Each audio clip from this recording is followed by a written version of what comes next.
कामरगाव गावातील ही वेस आहे, पाहू शकतो आपण कामर गावात आल्यानंतर. आणि या वेसेच्या जवळ आपणाला एक नागेश्वर मंदिर आहे.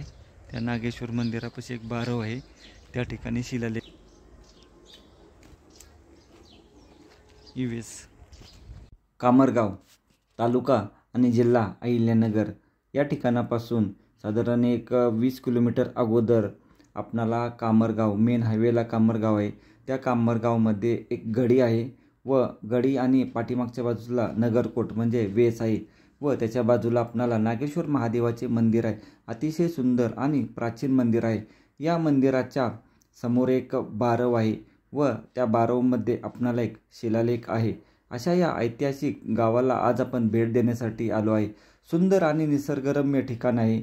या ठिकाणी आल्यानंतर आपण या सर्व गावातील गडी, नगरकोट आणि नागेश्वर मंदिर व बारव या सर्व वास्तू पाहाव्यात ही एक विनंती.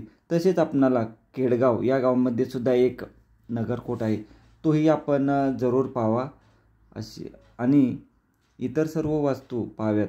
तसेच वाडेगव्हाण या गावामध्ये एक नगरकोट आहे. सुपे गावामध्ये गडी आहे. तसेच महादेवाचे मंदिर आहे प्राचीन. अशा ऐतिहासिक वास्तू नगर जिल्ह्यामध्ये खूप मोठ्या प्रमाणात पाहायला भेटतात. जवळपास 18 किल्ले आहेत. त्याच्यामध्ये गिरिदुर्ग व भुईकोट किल्ले आहेत व हे सोडून जवळपास 40 ते 42 गडी, नगरकोट या वास्तू आपणाला नगर जिल्ह्यामध्ये पाहायला भेटतात. समोर शिलालेख आहे आणि ही अशी बारव आहे, सुंदर आणि सुरेख बारव आहे. तर कामरगावात किंवा ज्यावेळेस आपण पुण्याहून अहिल्यानगरला जातो त्यावेळेस कामरगावमध्ये जरूर थांबून ह्या सर्व ऐतिहासिक वास्तू पाहाव्या ही एक विनंती. धन्यवाद. जय हिंद, जय महाराष्ट्र. व यासोबतच आपले गिरिदुर्ग प्रकारातील किल्ले आहेत अहिल्यानगर जिल्ह्यातील. जवळपास सर्व किल्ल्यांचे आपण व्हिडिओ बनवले आहेत व ते सर्व व्हिडिओ आपल्या जय ॲडव्हेंचर्स या चॅनलवर उपलब्ध आहेत. ते आपण जरूर पाहावेत.